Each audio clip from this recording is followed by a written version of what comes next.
Assalamualaikum warahmatullahi wabarakatuh. Alhamdulillah alladhi wafaqana lilhudur fi majlis as-safa ma'al ikhwan as-safa. Wassalatu wassalam ala sayyidina Muhammad an-nabi al-mustafa wa ala alihi ahli as-sidq wal wafa. Amma ba'd. Kita bersyukur kepada Allah Subhanahu wa taala, Allah taala hadirkan kita di majlis ini.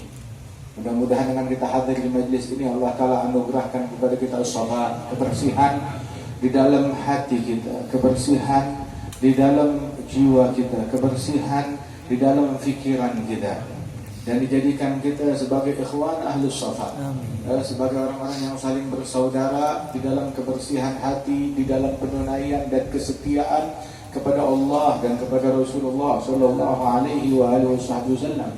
Qala al-Habib Ali bin Muhammad al-Habshi ahli as-safa wal wafa ma fihi muqattu did ma baina hadha yamid wa akhar kada yastamid. Orang-orang ahli as-safa wal wafa yang bersih batinnya, yang juga setia kepada Allah penciptanya, setia kepada Nabi Muhammad sallallahu alaihi wasallam. Maka antara mereka satu sama lain tidak ada pertentangan, enggak ada kedengkian, enggak ada kebencian. Satu sama lain saling cinta, saling mengasihi, saling support, saling dukung. Sebagaimana dikatakan oleh Habib Bakar bin Syahab tatkala beliau pulang daripada Sewun sehabis menuntut ilmu, ditanya, "Kaifa tajid ulama?" Bagaimana engkau menemukan para ulama Sewun, ulama di sana? Maka dijawab oleh beliau bahwasanya wajadnahum kama wasafallahu bihi ahlul jannah. Kami dapati mereka seperti Allah taala sifatkan para penghuni surga di dalam Al-Qur'an, wa naza'na ma fi sudurihim min ghil ikhwanan ala sururin mutaqabilin. Kami cabut dari dalam hati mereka kedengkian, kebencian kepada sesama. Mereka ikhwan, saling bersaudara, saling mengasihi satu sama lain.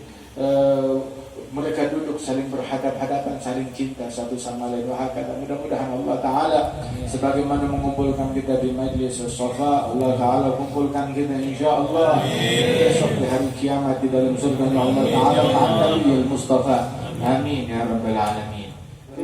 وسيدنا أبي بكر العدني وسيدنا شيخ علي بن أبي بكر وعبد الرحمن بن علي عين المكاشفين وسيدنا شيخ أحمد بن عبد الرحمن شهاب الدين وسيدنا شيخ أبي بكر بن سالم والإمام أحمد بن محمد الحبشي وسيدنا حبيب عبد الرحمن بن محمد الجفري وسيدنا عمر بن عبد الرحمن العطاس والإمام عبد الله بن علي الحداد والحبيب أحمد بن زين الحبشي ومن المتأخرين أمثال الحبيب علي بن محمد الحبشي والحبيب أحمد بن حسن العطاس وشيوخهم الحبيب صالح بن عبد الله العطاس الحبيب أبي بكر بن عبد الله بن طالب, dan juga para generasi di bawah mereka minal mutaakhirin seperti Al-Jad Al-Habib Ali bin Abdul Rahman Al-Habshi Al-Habib Salim bin Ahmad bin Jindan Al-Habib Ali bin Hasan Al-Attas wa minal mutaakhirin wa an ba'dahum, seperti yang kita kenang mereka di waktu-waktu yang sekarang ini, Al-Habib Salim bin Abdullah bin Umar Al-Syafiri Al-Habib Abdullah bin Muhammad bin Alwi bin Abdullah bin Idrus bin Shihabuddin. Begitu juga Al-Habib Idrus bin Abdullah bin Sumayd, Al-Habib Husain bin Ahmad bin Ali Al-Habshi, dan juga Al-Habib Ali Al-Mashhur bin Muhammad bin Salim wa ghairuhum. Masya Allah, orang-orang yang dimuliakan oleh Allah Subhanahu wa ta'ala, yang kemasan ilmu belum tentu dalamnya ilmu, yang kemasannya indah bersih, nggak taunya dalamnya kotor. Waliyadzubillah min dzalik. Yang kemasan luarnya kesolehan, dalamnya kebobrokan. Waliyadzubillah min dzalik. Tapi orang fokus sibuk memilih memoles zahirnya mereka. Itu ketika Syekh Abi Bakar bin Salim dalam kitab Miftahis Sarair bercerita sebagian awliya wa salihin tersesat di jalanan, tahu-tahu dihadang oleh seekor macan, singa yang besar. Semua pada ketakutan, dia hampiri singa tersebut, dijawab telinganya. Dia bilang, "Ya Abul Haris, kita tersesat, begitu, mana jalan ke perkampungan?" Itu singa bagaikan kucing, dan dia sambil mengaum, ya, menyentuhkan pundaknya kepada orang tersebut, maksudnya ikutin saya. Diajak ke perkampungan hingga mereka selamat. Kemudian setelah itu teman-temannya takjub, kok kamu tidak takut kepada singa? Kok berani? Maka dijawab oleh beliau, antum aslahtum az-zahir fakhiftumul asad wa nahnu aslahna al-batin fakhafana al-asad. Kalian fokus hanya membangun, memperbaiki, membina zahir kalian, kemasan kalian, bungkusan kalian, luarnya kalian, sehingga kalian takut kepada singa. Adapun kami fokus memperbaiki batin kami, sehingga dibikin oleh Allah Ta'ala singa takut kepada kami. Singa takut kepada kami. Pernah terjadi gempa bumi di zaman Sayyidina Umar bin Khattab, Amirul Mu'minin. Itu beliau dengan tongkatnya memukul bumi. Tidak, ada ma'adil. Diam, jangan bergerak, jangan gempa. Memang saya nggak adil di sini. Langsung diam itu bumi. Bumi takut kepada mereka. Bumi takut kepada mereka. Itu sekali itu sungai Nil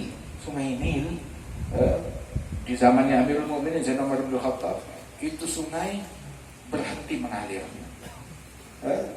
Kekeringan terjadi. Penduduk Mesir bilang, dulu kita kalau terjadi kekeringan begini, maka kita korbankan ke sungai Nil anak gadis. Kita tumbalkan di situ. Maka Sayyidina Umar dengar begitu, itu gubernur Mesir kirim laporan ke Sayyidina Umar. Sayyidina Umar tulis surat, lemparkan ini ke sungai, lemparkan ini. Itu di sungai tersebut Sayyidina Umar bilang, ya Nil, seandainya engkau mengalir dengan izin Allah, maka mengalirlah. Tapi kalau engkau mengalir dengan sendirimu bukan izin Allah, kami nggak butuh kepada engkau. Dilempar itu surat kepada sungai Nil, langsung mengalir, langsung datang air, mengalir lagi normal sampai sekarang, nggak pernah kehabisan air. Daripada sungai yang terpanjang di dunia tersebut. Masya Allah. Bahkan terjadi di suatu waktu bahwasanya terjadi kebakaran api keluar dari gunung mendekati kota Madinah. Sayyidina Umar bilang kepada satu sahabatnya, saya nggak mau tahu, pokoknya jangan sampai itu api datang ke Madinah. Ini ambil tongkat saya. Diambil tongkatnya Sayyidina Umar, dihampiri api tersebut, mau dipukul. Dia nggak tahu cara memadamkan api. Nggak tahu. Ini api dari gunung, entah gas, entah apa.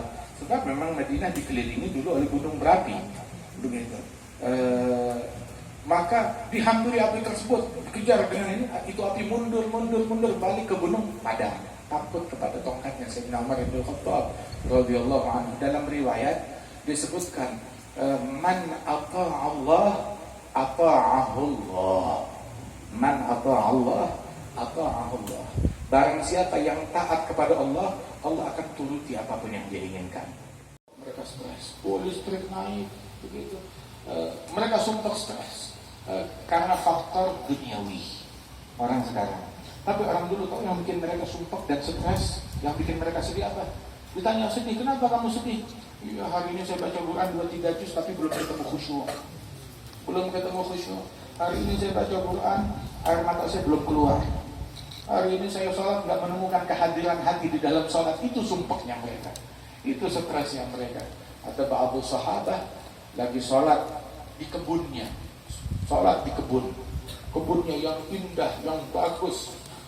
Dia sholat di kebunnya, tahu-tahu untuk sejenak tatkala dia sholat, dia melihat ada burung yang indah hinggap di satu ranting ke ranting yang lain. Ketika dia melihat itu, dia lupa sholat berapa rakaat saya. Ini sholat sunnah nih. Begitu salam dari sholatnya, dia bilang, ini kebun bawa sial. Bawa sial karena membuat saya lupa dalam sholat saya berapa rakaat sholat sunnah. Terus bagaimana? Ini kebun karena bawa sial, saya bikin ini kebun jadi bawa untung. Bagaimana? Diinfakkan semuanya di jalan Allah. Dia sedekahkan semuanya di jalan Allah Subhanahu wa ta'ala. Kita harta kita yang bawa sial banyak banget. Berapa banyak orang gara-gara kerjaan ninggalin sholat jamaah. Berapa orang gara-gara dunia dia ketinggalan takbiratul ihram bersama imam. Berapa orang gara-gara dunianya dia begitu dia ketinggalan dari majelis yang mulia yang semacam ini. Semangatnya mereka itu kemaluan, tahta, kedudukan. Adapun para salaf kita, semangat mereka adalah kehadiran hati bersama Allah. Semangat mereka qiyamul lail, semangat mereka sholatul jamaah, semangat mereka adalah kelezatan dalam beribadat kepada Allah Subhanahu wa taala. Bahkan di mata mereka itu siwak siwak lebih baik daripada mobil yang paling mewah. Di mata mereka siwak lebih baik daripada dunia seisinya. Di mata mereka seperti pandangan Rasulullah Sallallahu Alaihi Wasallam yang mengatakan bahwasanya la an aqula subhanallah alhamdulillah la ilaha illallah Allahu akbar ahab ilayya mimma tala'at alaihi syams. Saya mengucapkan kalimat subhanallah alhamdulillah wa la ilaha illallah Allahu akbar lebih baik daripada apa yang disinari oleh cahaya matahari di muka bumi ini. Dan rakaat al-fajr khairun min ad-dunya ma fiha. Baqliyah subuh lebih baik dari dunia seisinya. Musibah di mata mereka, tahu apa musibah? Kalau ketinggalan sholat jamaah. Nabi bilang di dalam hadis, soalnya mereka pikiran mereka sesuai dengan pemikiran Nabi Muhammad. Karena Imam Malik di hadapan Al-Habib Abdullah bin Ali Al-Haddad. Syekhana Ibn Sa'ad bin Alwi Al-Ayrus meninggal dunia, kitab Ihya di dada beliau. Ihya Ulumuddin di dada beliau.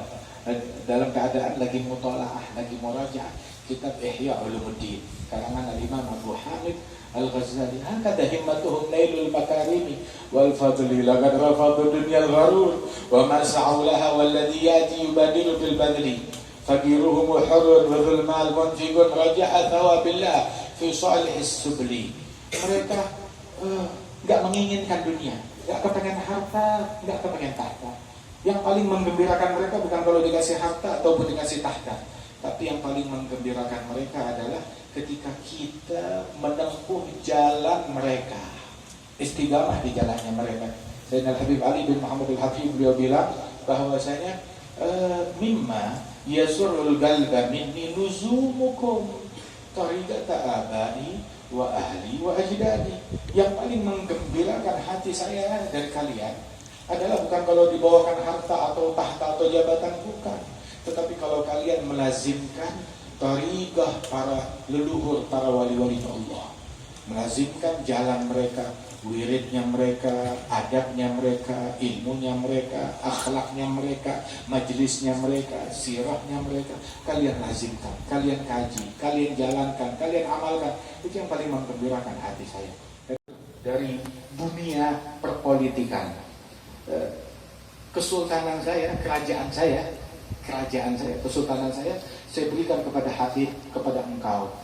Ambil untuk engkau, engkau aja yang jadi sultan, atau suruh anakmu, atau muridmu, atau pembantumu, atau siapalah yang kamu mau kasih. Saya mundur, saya serahkan kepada engkau. Saya bilang, kita nggak kepengen ini semua nih. Kita nggak kepengen tahta wala kedudukan. Sampai beliau bilang, "Lau kanat al-imarah tasluh lil hamir la nardaha li hamirina." Kalau tahta, kedudukan, jabatan kepresidenan bisa dipikul oleh keledai, saya nggak bakal rela untuk keledai saya, apalagi untuk anak saya, apalagi untuk murid saya. Enggak begitu, ambil. Orang politik jangan takut dengan tahtamu, nggak bakal kita ganggu, nggak bakal kita lirik. Apa itu? Jangan takut, ambil. Sana tahtanya. Dunia kali. Dunia, orang kalau mau ngejar dunia, itu katanya Imam Syafi'i, mahiya illa jifatun mustahilatun. Dunia itu bagaikan bangkai yang udah membusuk, yang udah membengkak, siap pecah, udah busuk, dikelilingi oleh anjing-anjing rabies yang ganas. Kalau kamu mendekat, berusaha mau mengambil, siap digigit, siap digonggong, siap kena rabies. Kalau kamu menang, dapatnya bangkai yang udah busuk. Itu dunia, itu dunia. Tapi kalau kamu menjauh dari itu semua, itu anjing bakalan respect, nggak bakalan digonggong, nggak bakalan digigit, nggak bakalan diganggu. Mereka mengganggu, yang mengganggu orang yang mengganggu kepentingan mereka. Waliyadzubillah min dzalik. Dunia yang semacam begitu. Nah, hatta kita nggak kepengen tahta, wala kepengen harta. Seandainya bisa dipikul oleh keledai saya nggak rela untuk memikul itu semua. Ya Habib Alwi, saya punya anak yang namanya Muhammad ini bersama saya, doakan dia. Saya pengen dia jadi khalifah saya. Maka Habib Alwi bilang, ya Habib Ali, kata Habib Ali bin Syahab, kamu punya anak namanya Muhammad. Saya juga punya anak namanya Muhammad. Anak kamu Muhammad akan saya perhatikan, saya doakan, saya anggap dia bagaikan anak saya sendiri. Tapi anak saya Muhammad, saya minta kamu perhatikan dia dan anggap seperti anak kamu sendiri. Nah, Setuju. Itu kesepakatan antara dua wali besar. Kesepakatan antara dua wali besar. Ya. Tapi kalau dia marah, mudah memaafkan. Langsung memaafkan. Makanya as-sayyid. Kalau kita baca tuh di kitab tuh sayyid. Apa itu sayyid? Sayyid. Sayyiduna Muhammad. Apa itu sayyid? Sayyid huwal halim alladhi la yastafizzuhul ghadab. Halim, seorang penyabar. Sayyid adalah penyabar yang gak bisa dikuasai oleh amarah, gak terpancing emosinya, gak gampang memprovokasi dia.